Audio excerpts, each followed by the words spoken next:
Hello everyone, I'm Sonia Rahman, assistant coach of the Memphis Grizzlies, and thank you so much for joining us for our Girls Summit Empower Next Gen conversation. This year has presented unique challenges for us all, so I would like to thank you all for being here with us. I remember when I was your age, I didn't know what I wanted to be when I grew up, but I felt empowered to try a lot of different things, and I was always really committed to whatever I was involved with. I think that helped me a lot later on. I hope each of you understand the power and capabilities you have as a young girl to accomplish anything you put your mind to. Enjoy the conversation, and now I will kick it over to our moderator for our panel introductions.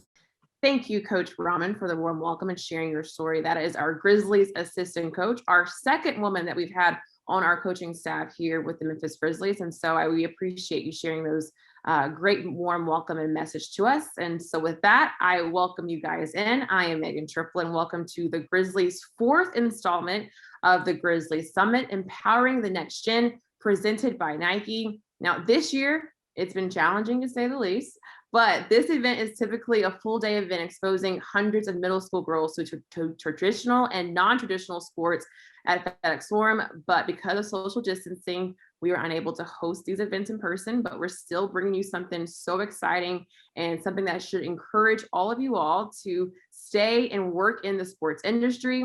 And so we have some viewers tuning in who have submitted questions that the panelists will be answering in addition to our topics today.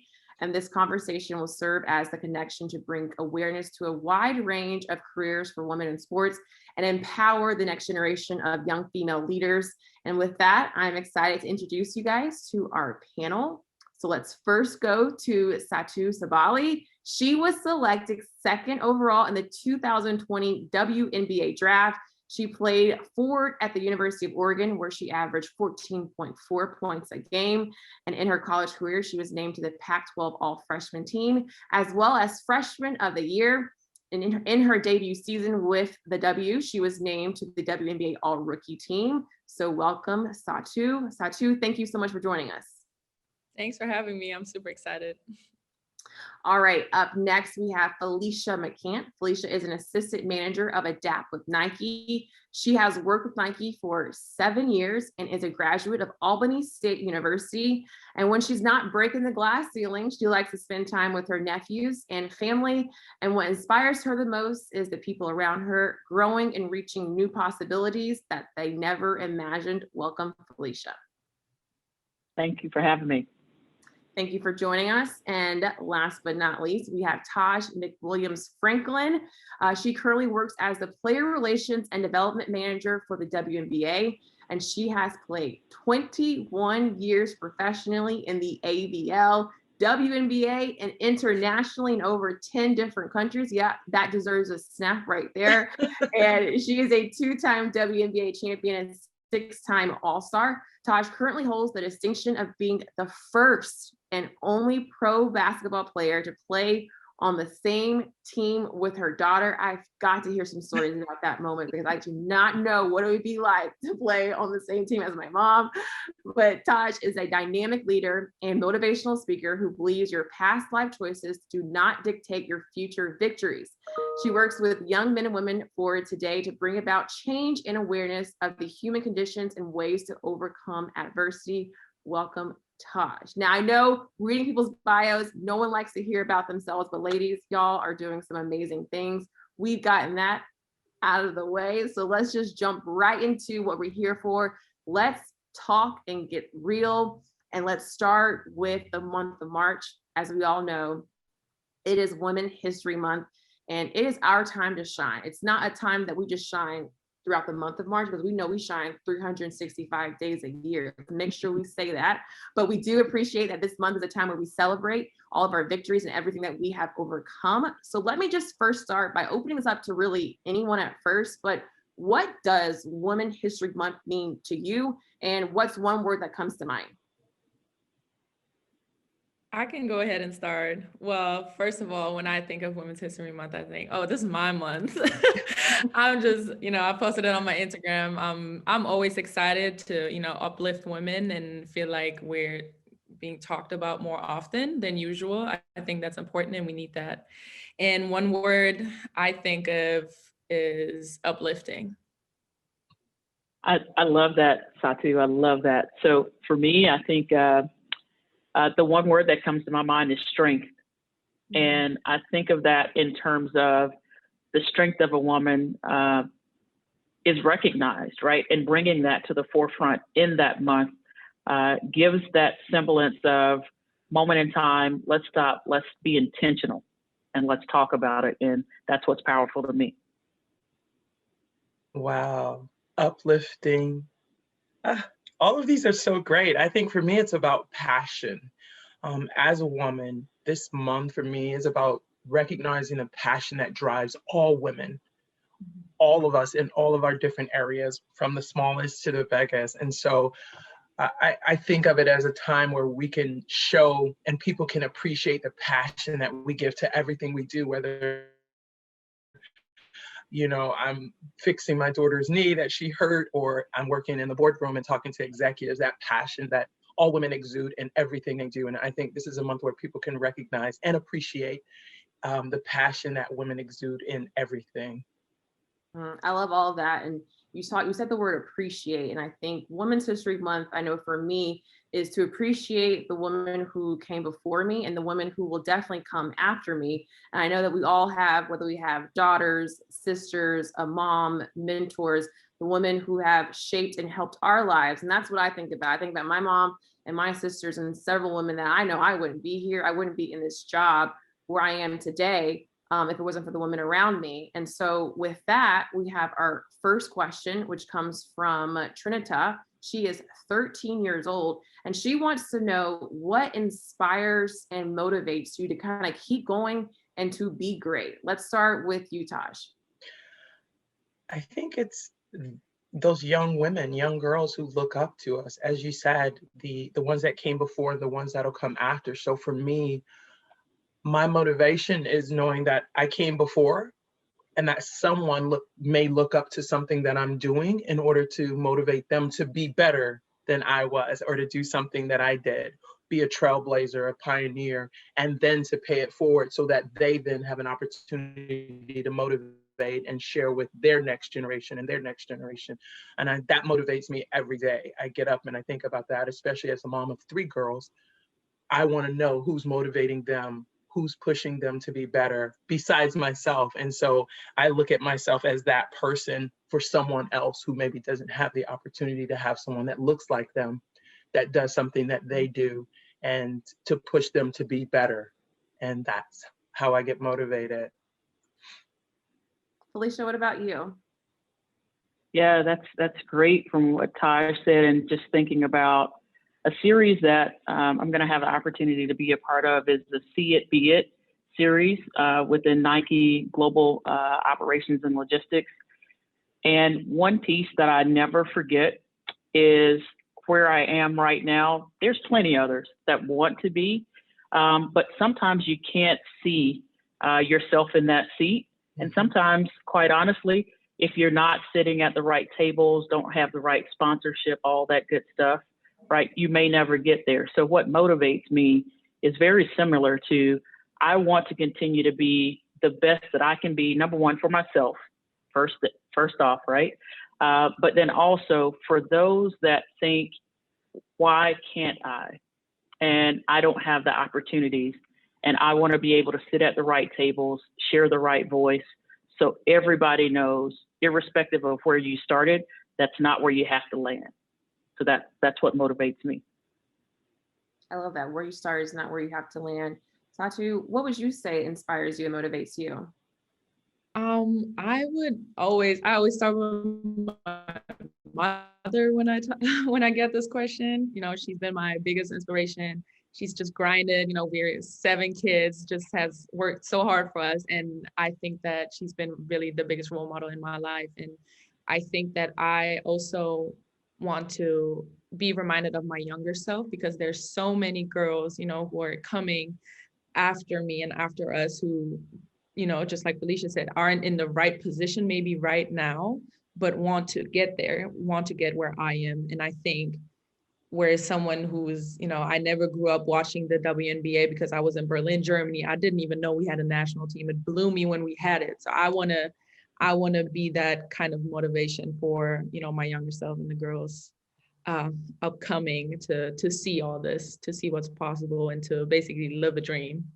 Oh man, that's a perfect segue into our next question, because you said that you always talk about your mother. And Taj, I want to go now back to what really like hit me. And I said we're going to talk about this, but I mean, your 21-year playing career speaks for itself. 2-time champion, 6-time All-Star. The coolest thing that I know has to be amazing for you is to say that you played on the same team as your daughter. We just heard what Satu said about how inspirational and inspiring her mom was. What was it like for you to be the first and only athlete that can say that? But what was it like for you to have that experience and share that moment with your daughter? Hilarious, I will say. It's a little difficult also because there's boundaries. Typically my work and family has very specific boundaries. So when they merge, you have to really work hard at that merging and to keep everything still separate. It was great on the court. I obviously have a very special relationship with my middle daughter, Shira. And so having her there, we played on a team in Portugal, and being with her on the court and understanding who she was, it's a synergy, you know, just like with your moms, you know, you have a synergy with them. They know some of the things you're thinking, and they say it before you even think it. Like, I know what you're about to do. And having her on the court with me was, you know, that type of synergistic feeling. But knowing to put it away, I think, is the hard part.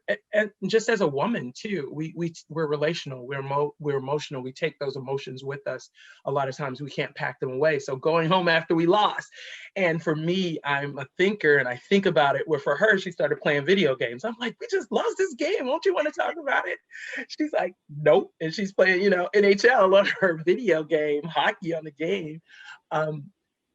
I will say the funniest thing, we're on a free throw line and we're playing against another team that had another American on it.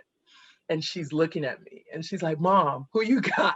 And the young woman next to me who I've played against in the WNBA was like, yeah, Mom, who you got? And I was like, stop calling me Mom on the court. She was like, I don't know what to call you. Then you're my mom. I can't call you Taj. And it was so funny. We laughed like 4 possessions down the court. But I will say she thought I was really cool, which I never thought myself. But it was so funny. And I'm proud of that moment. And I don't share it enough as I should, because it is a once in a lifetime. And I'm just thankful that I had an opportunity to play with her. And Satu, that is a perfect way to get into my next question, because you talk about how your mother inspires you, and Taj, your mother, and I've already said it and I want to go back to it, but I mean, your career alone, you're 21 years playing, 6-time All-Star, 2 championships, but you're the only person who can say that I played on the same team as my daughter. I have got to know, what was that like and how inspiring was that for you? Yeah, that was crazy. It was just a special moment. My daughter, it just worked out where the guy who was the head coach on the team in Portugal was someone who I played for previously in Spain. And he called and asked me to come and play. And I hadn't played. It was 2014 and I retired from the W in 2012 and I had been coaching. And I had hip surgery, so I didn't really think about it. I was just working myself back into playing shape. Not to play, but just to be in shape. And I told him, you know, my daughter just left Poland. She's a post player. You'd love her. Why don't you bring her there? And he talked to the general manager. He was like, no, we have an idea. And I had my youngest daughter at that time who was in school. He said, we have an American school here. We'll pay for your daughter to be at the American school. We'll bring your middle daughter, Shara, in, and we'll bring you in as well. And we'll put all of you guys together. It'll be great. And, you know, I was like, I had to pray on it. I had to talk to my daughter about it as well, because, you know, this involved her career, not really our personal relationship. And so she was really excited about it. She really was gung-ho, wanted to do it. My husband okayed it because we had to leave without him.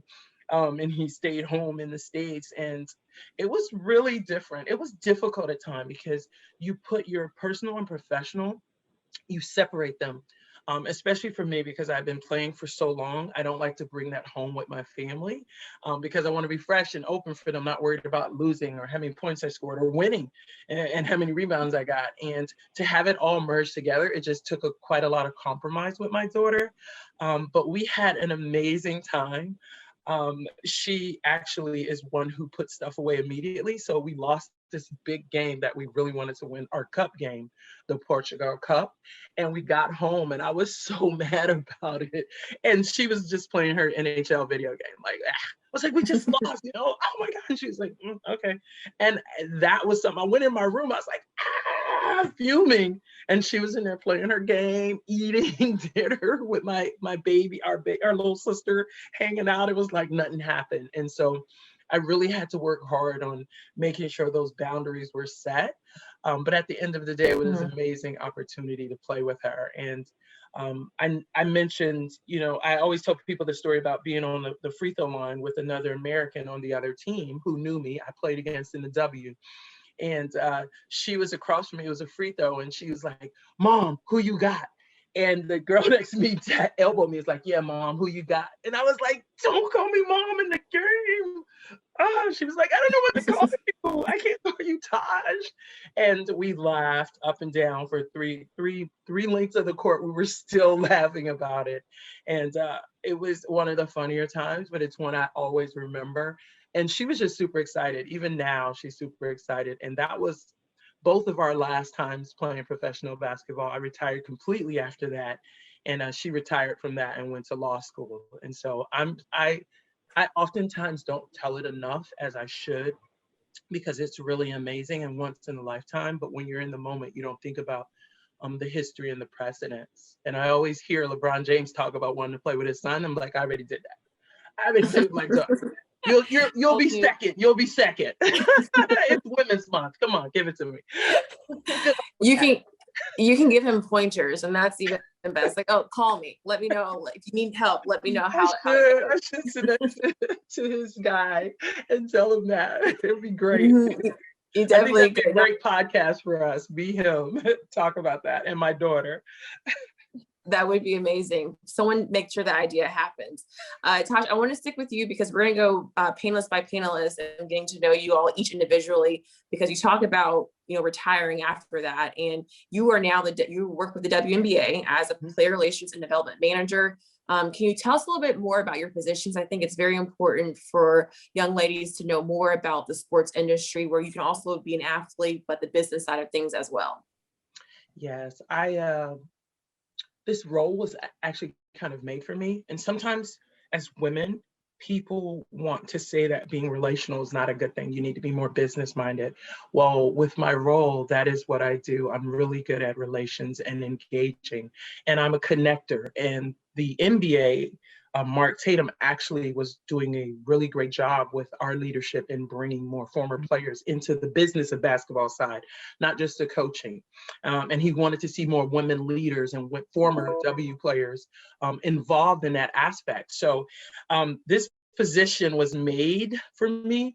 And my position entails working with current and former players, and connecting, being a connector. So issues or non-issues or thoughts current players may have with their team, with their GM, with the league. I'm the person that'll connect and help them understand, mitigate some issues. Former players, bringing them back into the WNBA fold and having them be part of our overall strategy, letting the younger players have mentors that they may have seen on TV but never engaged, bringing those former retired players in and having them be a part of what's going on now with our new mandate on Players First with Kathy Engelbert. It's a huge part of all of our players, not just our current. And our retired players for so long haven't been part of what the W has been doing. So I'm here to assist because I have relationships. I've coached, played with almost everyone in this continuum. I've been around since '99.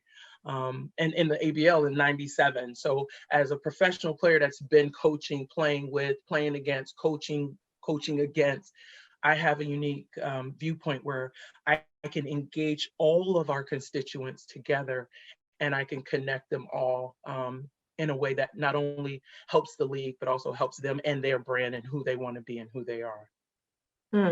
You just said something that I want to make sure that we definitely talk about, that we have time to talk about helping the league, helping a brand. In these last couple of days here with the NCAA, when it comes to helping out a brand a little bit, it seemed as if that brand might need a little bit of help. We saw them get under fire after a video was released with the disparities between the women's and the men's tournament. And I know as women who played the game, who worked in the sport as well, some of these disparities we've all known about, we've seen it before, but now it's a time where it's saying enough is enough and we're going to shed some light on it. But this has been a conversation that's been going on the last couple of days and really for a long time now. But what was your initial reaction to that video, and also seeing it and then seeing how people have, athletes and coaches have had voices and saying like enough is enough, and how we kind of fix this situation? Satu, I'll go to you first because I know, you just recently just got out of college and was just drafted. You've probably experienced it firsthand, as right the other day, pretty much, a couple years ago. What was your reaction to all of this?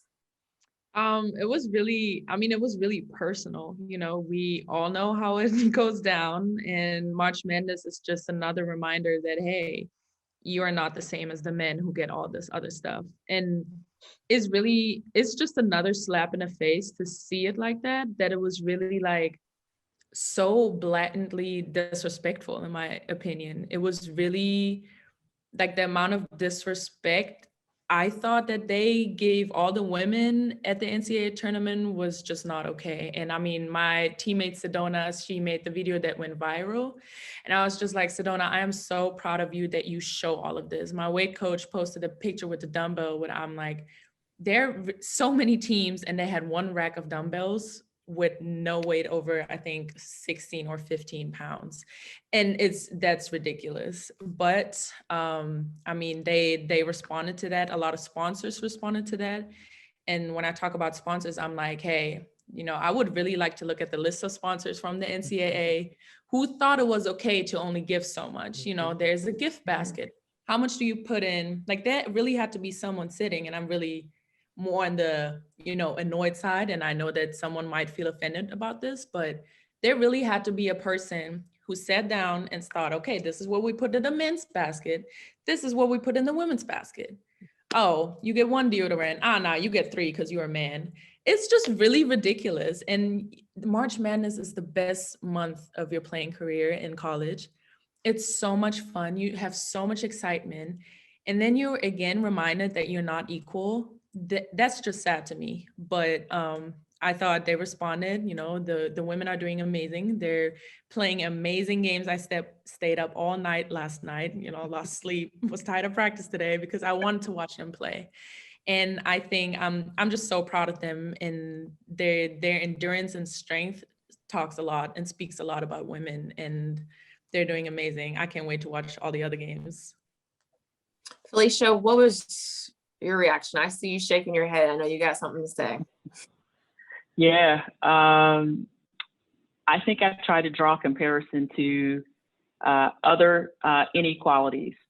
And what I mean by that is it can go across pay for women versus men in corporate America. It can go across racial injustices and inequalities.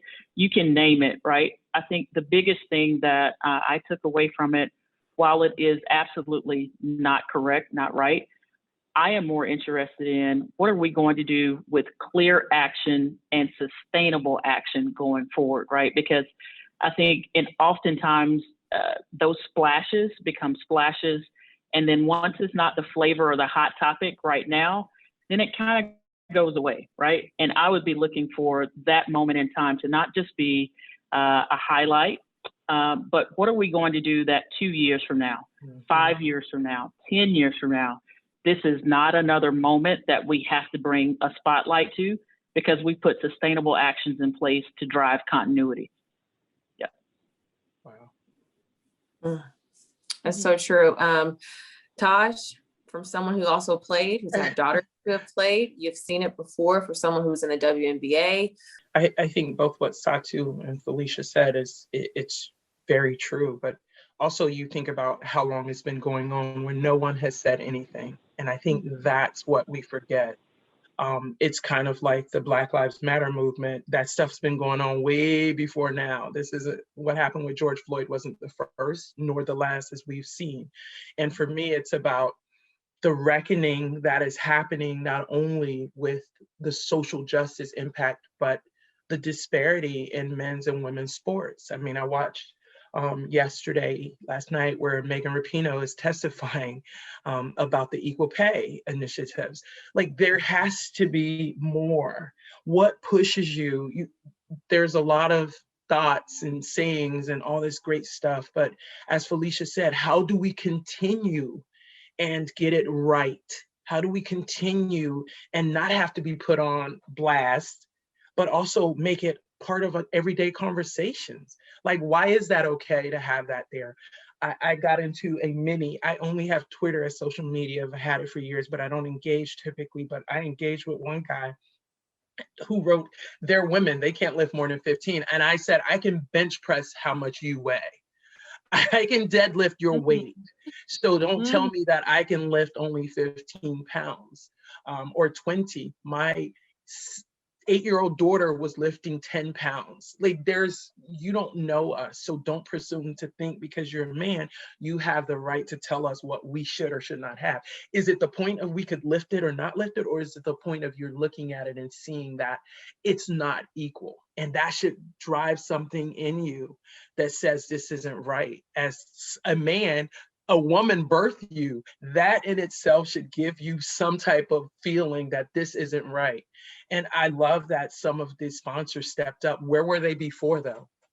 Yeah. Step up and be heard for women, not just because it's the moment or it's Women History Month, but because it's the right thing to do. And for me, it's not pro sports. We have different sponsors in pro sports, so there's some different legalities and things that you have to worry about when it comes to pro sports. But college, we have Title IX. The NCAA gets paid money from these sponsors. It has nothing to do whether it's women's or men's sports, but it's about the equality that should be shown because it's the NCAA. They get the money. They're the sponsors. That money comes to them. It doesn't come to teams. It's not going to San Antonio. It goes to the NCAA, and it's on them to be the beacon and provide the equality and be the example for everyone else to say, look how well the NCAA is doing this. That's how you're supposed to be. It shouldn't be where they're getting told on because it's terrible. And when I saw that, I was saddened. It's like, wow, this is, after all the stuff we're doing, this is it? Some yoga mats? I have a weight room in my house that's better than that. And it's my personal one. Come on, you do better, be better, and see us. See us. We're not just here to make everybody else look good. See us for who we are and what we bring, not only to the workplace, but to NCAA and to everywhere we inhabit. Thank you so much for sharing that, Taj, and all of you all for sharing that. What would you say can be done to make sure this doesn't happen again? I think real change. I know we like committees. So they're going to put together a committee to discuss this, but with some of the movers and shakers in college sports, we have, Coach Vanderveer, Coach Staley, Coach McHugh, the ones who have the respect of their peers and have voices to speak, who can sit at the table in front of the NCAA president and say, this is unfair, and have a voice that president's going to listen to. Because we know there's disparity in our coaching statuses. That's a third assistant is not going to come in and the president is going to listen. But we also know we have really strong women who have strong voices that can say this isn't right and back it up with their authority. Coach Vanderveer has been at this game a long time, and for her to write what she wrote and her to see that and that feeling that her piece exuded, that's someone that should be in front of the president, and we should be making real steps of change, not just having another committee meet in another week and another committee in another week, but there needs to be real change that happens. Felicia, I see you. Hey, I'm thinking about the meeting for the meeting, right? Like, Yes. let's stop, right? Let's stop the meetings. I always go by, I'll say in my line of work, I try to tell people respond to what you measure. And Yes. what you measure is what's important.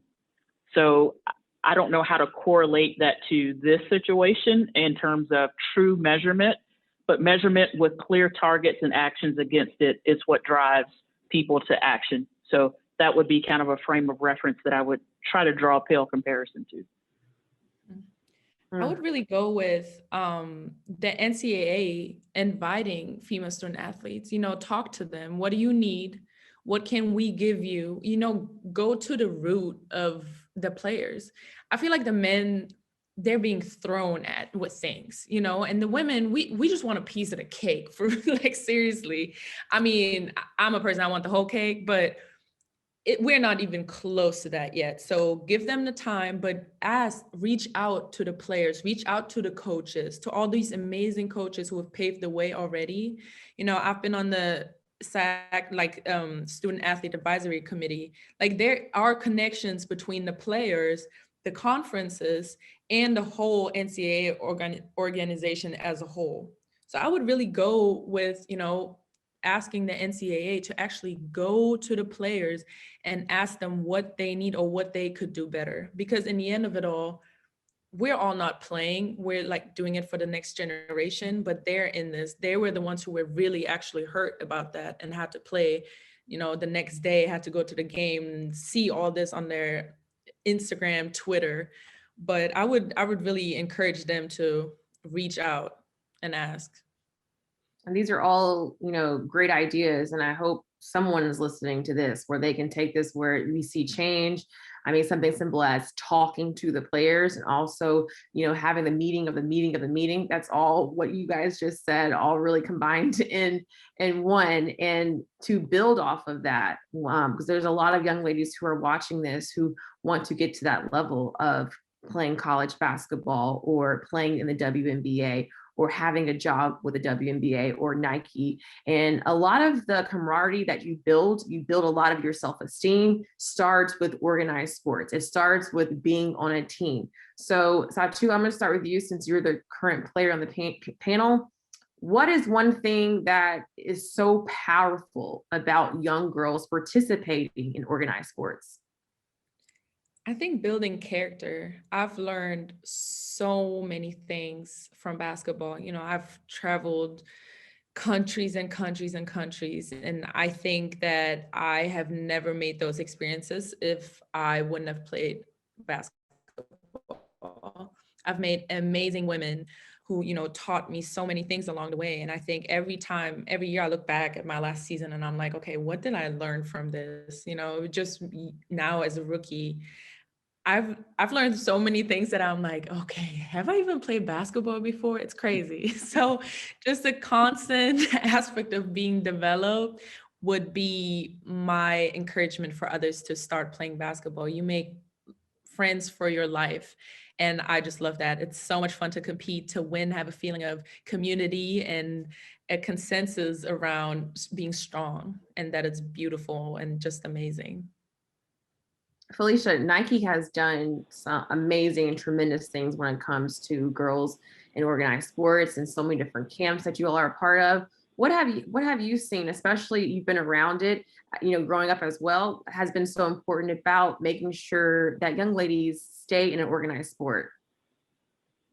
Yeah, couple of things, right? So one, the Nike Made to Play, really focusing in on, I'll call it at the lowest, youngest age, like how do you get people away from one of my passions, which is Madden, the Xbox, PS4, and getting them away from that and getting them actually out and making sure they understand the athlete with the asterisks means you need to move, right? So that Made to Play, I will say here locally, pre-pandemic, obviously, partnership with the Memphis Grizzlies girls, just that work of reaching into the community and giving people an understanding of the females, hey, what does Made to Play really mean? And then equipping them with gear that helps them play, i.e. sports bras. And if you think about that from a female perspective, that's important, right? And you teach them not only how do you play, but how do you come prepared to play. Most recently, one of the things I will say that's been impressive to me is, as we're looking at our women's line, there was a recent ad shot during the pandemic that talked about the toughest athlete. And it showed a video of women that were in pregnancy stages, but they were still active, right? And so I try to draw all that together and say, you're touching the young athlete and you're touching women as they continue to grow and mature in age, but still show people you should be an athlete. You should move your body in every stage of life. So for me, that's been majorly important. Taj, when you hear that about being an athlete, you know, you were an athlete, you are an athlete, your daughters are an athlete, are athletes as well. And I think something that Felicia said that I think a lot of people sometimes forget about is that we're all athletes. You don't have to be dribbling a basketball or catching a football or kicking a soccer ball. You're still an athlete, as Felicia said, but it does start with what you learn from being an athlete, whether it being in a sport, going to a gym, working out, going outside, running. You get to meet all these people. We have the Nike Run Clubs. You have so much going on. What have you seen from your daughter's viewpoint and from your own viewpoint of why being an athlete or being involved in a sport is so important? I think what Satu said, and it was big for me as someone who was raised by my father and my brother, and I didn't have anyone who looked like me until I got on the court and learned this game. And I found people that not only looked like me, but thought like me, were tall, were beautiful, were confident, whereas I had low self-esteem, I had a low self-worth. I didn't speak, I didn't have a voice. And playing that sport, and I played several, I did softball, track and field, basketball, soccer, playing those sports helped me develop who I am today. And without those, I don't think about that part of it, but without those, I don't know who I would have been and what voice I would have been able to share with the world and my thoughts, and been someone who my daughters could say, I want to do that because you did it, or I love that because you did it. Like, there is a space in me that knows that without basketball, I wouldn't be able to speak now. I didn't speak in high school. I didn't think I had a voice. I was bullied. I was one of the tallest girls. I wasn't even the height I am now. I grew in high school, but I'm a dark-skinned Black woman raised by a dad who didn't understand how to help a girl become a woman. And I'm going in boys' clothes and big feet. I wear 13 in men in the 80s. That was unheard of. And I'm named Taj. So there was so much about me that I didn't like. And the sports that I played and being around people who played sports helped me develop into someone that I like and I wanted to share with the world and I thought was important. And sports does that. It gives you the confidence to be able to say and be vulnerable about who you are and your misgivings and your challenges. Like with sports, like when I would lose a game, I could recognize that it was something that I did or did not do well. Some things I did well, some things I didn't. But I had a sort of ability because of sports to be able to recognize those differences. And I take that with me even in my job today. Like the things I learned from sports, I take into, I didn't do that too well. If I'm giving a meeting, I didn't do that too well. I need to work on that. Or I did that great. That's awesome. Or I need more facts or figures, like a scouting report. I'm able to do that and self-assess myself because of the sports I played and those challenges and those victories and those losses. And that's something that I got. And I think every young girl can have. I also love video games. I play them a lot. Not so much now that we're home. I played them more when we were going into the office than I do now. But I also think that there's a space that you can still do all of those as well. Like, I don't sit on the couch and play my video games all the time. I walk outside, I breathe fresh air. I want to hoop, but I can't because it's not open. I'm in New York. But I think that all of that still develops you into who you're going to be. And they work in concert with each other. Like my oldest never played a sport after the soccer incident that she had, where she felt like she couldn't play for someone, and she was young. But being around those young ladies, those young girls at the time, still helped her develop. Being around us, she used to go to practices with me. I didn't leave her at home. She went to practices with me. She saw that camaraderie that Satu talked about in those lifetime friendships. Like even today, some of those players from 20 years ago asked me about her. How's your daughter doing? I remember she'd come to our practice and be hitting the ball around and kicking it like soccer. Those are things that never go away. And I think those are some of the things you get from sports, whether you're playing it, you're watching it, you're teaching it, you're coaching it. There are things you can learn from all aspects of any sport. And something that you all touched on, and this just definitely came to me with something that Felicia said and something that you said, Taj, was that you going back to telling about your upbringing and saying that you had, some insecurities and how you felt like you didn't have a voice and you didn't know what you could be. And a lot of that sometimes is due to visibility, because, as we all have learned and have known, and it's out there now, representation matters. You can't be what you don't see. And the visibility of women's sports, the visibility, as Felicia, you mentioned with the Nike commercials, seeing a pregnant woman work out, you are an athlete. Like, it continues. It doesn't just stop when you're done playing. It doesn't stop when you're done playing high school or college. It continues. So the visibility of just seeing women be athletes, women, in sports, has been a big conversation. What do you think is the biggest barrier with driving that we can see more of it? And what have you seen, especially in these last couple of years, as we've gotten a chance to see it more? Because we do know men's sports, it is shown a lot. That goes back to the disparities that we talked about when it comes to the men's and women's tournament. But what have you all seen that could be the biggest barrier, and what needs to change?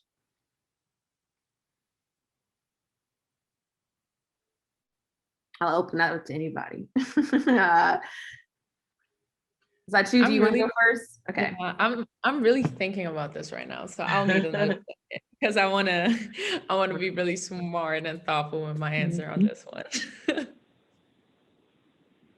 I think I'll just say, for me, from all the years since I've been playing to now, I think the biggest barrier, unfortunately, sometimes is other women. I know I find that oftentimes when I look at women who run corporations, and I think Kathy Engelbert always mentions this, 1% of the advertising dollars are spent on women's sports. And there are a lot of women that are running corporations that don't look at women's sports at the same view as they look at men's sport. And I'll go to say, when I go to games as a spectator, and I pay money to go to games, and I pay money to go to WNBA games, I see a lot of women there at those games that are in corporations, that run corporations, but never think about taking that idea back to the corporations they work for, that they run, CEOs, COOs, and speak about the impact that these women's sports are having on them. Now that's a bigger thing, but before it was not. And I always try to figure out, when I used to see the men's games, I worked for the NBA before I moved over to the W. You see those women there with their little daughters and their husbands at those men games with the shirts, cheering, but I will never see the same people at the women's game. And I've played for teams that have both the men, NBA and WNBA. There's never a big crossover to those women that come to the W games as the same ones that come to the NBA game. And sometimes I think that we are our own worst enemy, because we don't think in that breadth and depth. Like, I know Muffet McGraw said she's not hiring any men for her staff. I know Tara Vanderveer has all women in her staff. Cheryl Reeve has all women in her staff, but how many others follow that? That's a challenge. How can you also uplift women when you yourself want to be uplifted? And it starts with recognizing that we are here and we're worth those dollars, those sponsorship dollars, those advertising dollars, and doing it even on a small scale. Like, I was watching a game show late one night, And the 4 women were like basketball players in the league where older women play, and they won the game. And he was like, what are you going to do with your $15,000? And they were like, it's 4 of them. And they were like, well, we want to get season tickets to our favorite WNBA team. I've never heard that in my life on TV. And I was like, ah! I rewound the DVR. I was like, come listen what they said. My husband's like, oh my God, what's wrong with you? He's like, okay, we're watching our normal game show. And I said, listen. And they were like, we want to use our winnings to get season tickets to a WNBA game. And it made me so happy. I was almost in tears because you don't hear that enough. And we don't do that enough as women. Like I'm a former player.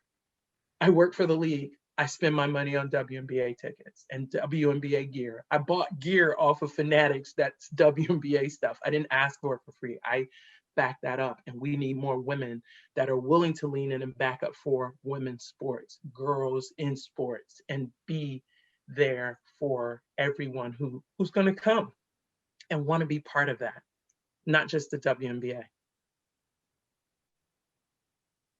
And talk about backing it up. I know the orange hoodie was a big thing, and a couple of athletes said that don't wait for it to be sent to you. You can just order it online and show your support. I ordered one, and I ordered a t-shirt as well. And the shirt, and they were so hot. The orange hoodie was so hot that like I couldn't get my size. But guess what? I got a size 2 sizes bigger. And I'm like, I don't care. I'm gonna wear it. I'm gonna rock it. I'm not gonna wait for it to be sent to me. And so backing up is definitely. Felicia, did you want to add anything to that? Especially for you work for a company that has, doing tremendous work and breaking down those barriers, and who's trying to do amazing things. You guys have so many different programs. You have a new one called Game Growers, which is designed to increase and keep girls playing sports. And the studies show that by the time girls reach 8th grade, they are 50% more likely to drop out of sports than boys. And in support with multiple NBA and WNBA teams, middle school girls get to share the unique ideas of growing sports participation in their communities. And throughout the year, they work with the team in their market to bring their ideas to life. That's just a little bit, because I got to give a shout out. Because I remember, not this last season, but the season before that, we had some amazing game growers for the Grizzlies, and Akila and Jordan. And so I got a chance to experience that and see what you guys are doing. But Nike has so many different programs. But do you have a favorite one? And what do you think when it comes to breaking down the barriers of what the future could look like? Yeah, I really like what Taj said, is in terms of using your voice in the right way, and using it to blaze the way, if I'll summarize it that way, right? Your voice, your seat, your position, all of that good stuff. So I think Nike is doing just that. Mm-hmm. And very similar to things said earlier, just about this specific topic, it's about diversity in the right levels of the organization, being really clear about that. And that goes through all levels of the organization. It is about our stance on, I'll say, in a political front, where other companies are not necessarily being as bold. We are as well. So for me, it's very hard for me to say, hey, it's this program versus that program. For me, I am just excited about the barriers that Nike is not afraid to cross to be the trailblazer when others are, right? And so the most proud, I'll say for me, I said it earlier, but us going into the community and sharing and equipping those young ladies in a very different way. Another thing that I will say is having very clear conversations around sport translates to life. Mm-hmm. And I have seen us do that in a way that talks to, as coaches, as I played ball, I remember my coach giving me a lot of feedback, hard feedback, pushing me, driving me. I couldn't really understand it, right? But guess what? As an adult, that does not stop, right? And so those things that I am very proud of, that as we engage in the made to play, as we engage in other things, we're giving people not just the sport, but how sport translates throughout the course of life. So that for me is what makes me excited. And so too, when you see several programs, several companies, several organizations trying to break down that barrier. And especially when it comes to the visibility of women's sports. And these last couple of years, as a player now, what has been so impactful that you've seen? I think because, as we talked about earlier, the athletes now have more of a voice. Y'all have always had a voice, but now is a time where people are listening. And we hope that, people will continue to listen and ask those type of questions. But what have you seen has been so impactful throughout these last couple of years? I think one thing that always stays in my mind is when Stewie was on ESPN talking about, why aren't you guys showing ESPN, our games on ESPN? Because they would never do that. And when I saw that, I was still at Oregon. I was like, this is so true. Like, why aren't we demanding, change, which we are all doing right now? We have platforms, bigger platforms. People support us, people give us shout outs. Men always give each other shout outs before, but now they're also doing that with us. They're sharing their power with the women. And I think that is so important. And even if they don't do it, we got more power now to be able to do it with the future generation. I always try to share whatever I heard about this person on my social media, because it just gives you power. We're on this day of society where society's norms and challenges are worked through social media. People see something, they think about it, they're in their own home and are comfortable around it. Then they talk about it with their friends. And I think that by breaking that down, by us sharing all these things, by us challenging those big organizations, that they will realize, okay, hey, maybe we should actually start showing women's games. Like, let's try it out. Let's see if they get viewers. This summer, like the viewing numbers went up by, I don't know what percentage, but over 100%. And it's because they finally did it. So everyone who says, women stay in the kitchen, it's a societal norm that everyone thought would be okay, but it's not. I mean, everyone can decide to, but we're out here grinding on the floor, and the other male athletes, they see that. They see us in college, they see us growing up, they all know that. But it's the people outside of those ranks who need to acknowledge that, who need to see that there's so many powerful women around them who make the world a better place, and will make the world a better place for your cousin, for your daughter, for your niece, for anyone around you. So, yeah. I love that, because for those who did not watch the bubble when the WNBA played in Orlando, that was phenomenal. They had some amazing games. And as we see with the women's tournament now, they're on ABC. You got a big game coming up with UConn and Iowa. That's going to be on ABC. So you can be clicking and tuning in. And we've seen, as we said, several organizations are breaking down those barriers, and they are now starting to listen. I know we're running out of time, and I know I want to get to another question from one of the young ladies. And Mackenzie is 12, and I want to make sure that we get this one because she's a part of Girls Inc. And so too, this is for you, because she wants to know what's the hardest thing about being a women's basketball player. And do you have any words of encouragement for her, for those who might feel intimidated to play? I think for me, was oftentimes, I remember this when I was like 13, 14, seeing that the boys are going to this tournament, that tournament, they're getting this and this and this. And we would always be in our hometown and play. Be like, okay, well, this is not as exciting as the men. So that was for me in my head always that challenge. But then as I proceeded to go on, I saw, wow, my life still changed for the better.